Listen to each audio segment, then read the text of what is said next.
Hello and welcome to Track by Track Reviews. My name is Rory Sullivan and welcome to today's show in which we will talk about the new James Blake album, his first album, self-titled James Blake.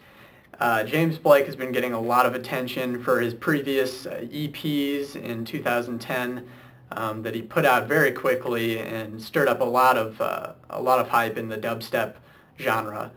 But I have to say, listening to this album, to classify it as simply dubstep would be inaccurate. There's a couple songs on here where he really just gets on the piano and sings beautifully, very soulful. So to call it dubstep, once again, would be inaccurate, even though he has cited influences like Mount Kimby. And James Blake's singing isn't always just really straightforward singing. It's actually very cool what he does. He puts a lot of effects, some auto-tune sounding effects. Really, he'll layer his vocals on top of each other and kind of like put a different effect on each vocal.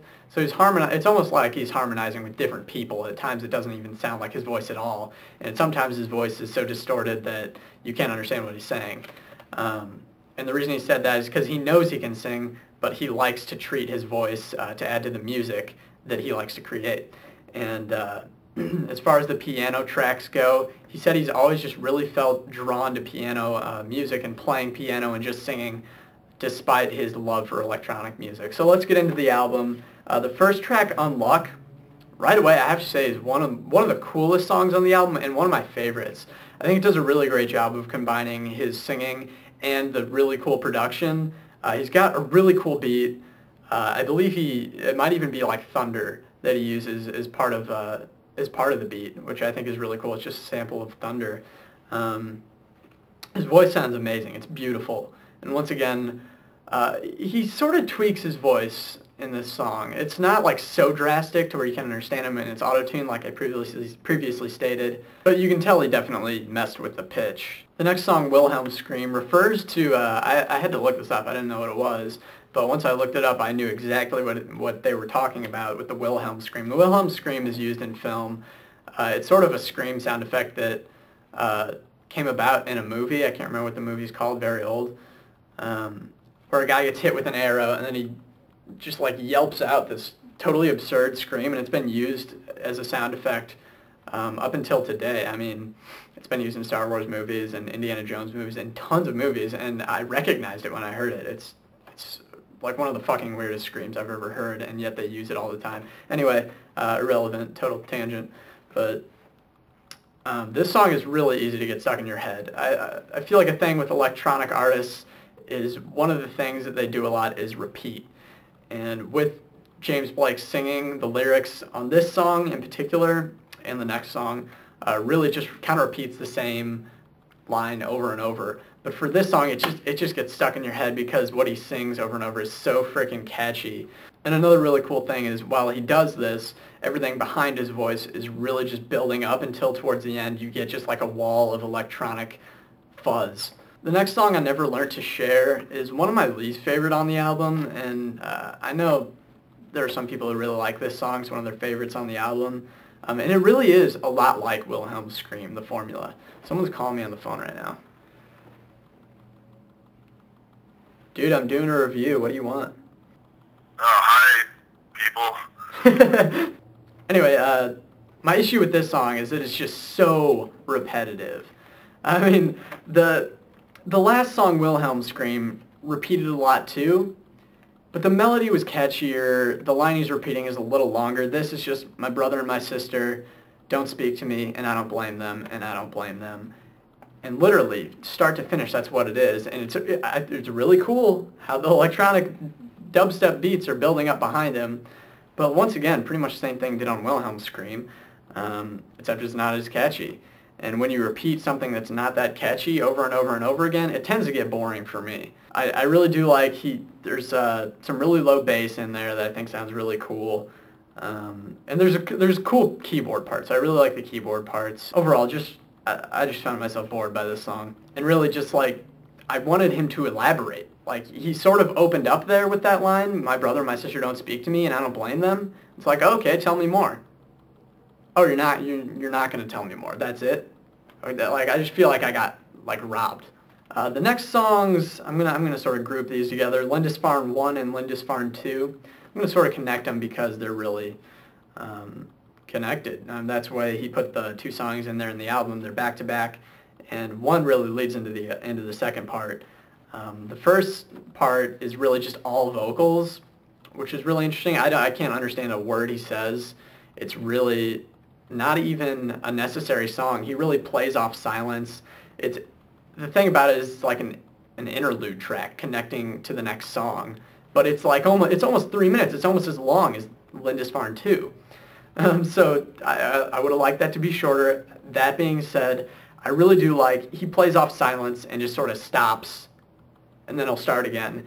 And at one point he stops, and then it goes into Lindisfarne 2, and you get the beat and you get the acoustic guitar, and it makes Lindisfarne 2 that much better. So I will commend Lindisfarne 1 for leading into Lindisfarne 2 beautifully. I think that's really cool.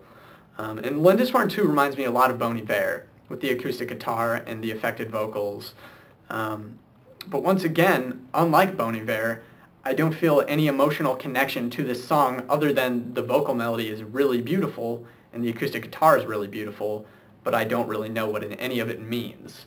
The next song, Limit to Your Love, is a Feist cover, and this really marks an immediate shift in the album, or at least for the next couple tracks. This song is really just piano and his voice, just his straight voice. It doesn't sound like he did anything to his voice, and his voice is freaking great. I think his voice probably sounds the best on this song, and oh man, I have to mention the bass on this. You have to get a really nice pair of headphones, or just a decent pair of headphones, or a nice speaker system, and just crank this, because it's just, your whole body will fucking vibrate. Like, it's so low and so deep that when you boom this thing up, it's just like, it just, it sounds so cool. And I think this is one of the cooler songs on the album. And this is what drew me to the album, actually. It's the first song I heard. People are going crazy about it over YouTube, and I think there's several million views on this video. And once again, he sort of plays off silence, and piano sounds great. And really, this is the first part where we get some really soulful singing, too, that we'll also hear on the next track. The next song, Give Me My Month, is a short little piano track, sort of following along with Limit to Your Love, but not as powerful. It's about 1.5 minutes long, I want to say, and it's pretty, not that exciting, but nice. The next song, To Care Like You, is one of my favorites on the album. It reminds me a little bit of the first song on Luck, in which the production is just the most interesting part. And the production on this whole album is like top-notch. It really doesn't get much better. And I really like the bassy beat you get on this, a little bit like Limit to Your Love, but not as drastic and powerful. But I also really like the vocal samples that he uses here. I think they add a lot. And even though this is really not really driven by piano or his voice as much, it still maintains a soulful vibe, even though it is a little dark also, which I liked. The next song, Why Don't You Call Me, is another short little piano tune. Unlike Give Me My Month, it sort of cuts and chops these little parts and just sort of throws them in there for just like this little kind of glitchy effect. Like Give Me My Month, it's short, it's about 1.5 minutes, and it's just kind of forgettable. It's pretty, once again, but not entirely engaging. The next song, I Mind, starts off like it might be another piano track, and for the first part of it, it kind of is, but quickly the vocal samples take over. And I have to say, while the vocal samples are cool, it's a cool little effect, it gets kind of annoying to me as the song goes on. Just repeated over and over and over. It's just a little annoying. The last song on the album, Measurements, is really just, it's like 20 different James Blakes singing over each other. Like I said before, the vocals layered on top, harmonizing with himself, putting different effects on this voice, a different effect on this voice, and really it's almost entirely vocals. There's a really minimal keyboard part. Once again, really soulful, almost like I can almost imagine this being sung in by a gospel choir or something. Like it's that, there's that many people singing and it's that soulful and pretty. Alright, so that's it. I'm going to start off by saying what I liked about the album, and what I liked, obviously James Blake's voice is top-notch, and I love that he's willing to mess with his voice, as beautiful as it is, and change it to fit the music. I think that's really cool. If it were just his soulful voice singing over electronic and dubstep tracks, I'm not sure it would work, which is why I'm glad he threw in a couple piano tracks where he could really just show off his voice. And I love the production on Unluck and To Care Like You particularly, and of course the bassy beat on Limit to Your Love is awesome. And I like that he's able to be this dubstep artist, but these sort of piano tracks that are more soulful, they don't sound too terribly out of place. I have to admit, when Limit to Your Love initially came on, listening to this album track by track, it was a little abrupt. It was like, whoa, where'd this come from? But he somehow manages to make it work, and I commend him for that. I will say what I didn't like is that when he does these sort of soulful tracks, there's not a whole lot of content behind them. It's nice when you can sing with a lot of soul, but when you don't really have a whole lot to say behind that voice, it leaves something lacking, I feel like. And people are going to say, this is electronic music, okay? There's a lot of repetition involved. When he sings, my brother and my sister don't speak to me and I don't blame them, over and over and over and over and over, or I'm falling, falling, falling, over and over and over and over. I get it, okay? It's electronic music, but that being said, Exhibit A, the album At War with Walls and Mazes by Sunlux, an electronic artist, really more falling on the side of trip-hop, but he manages to repeat a lot of the same things over and over too, but I feel a connection with him. With James Blake, I don't feel like I had that much of a connection with him as a person.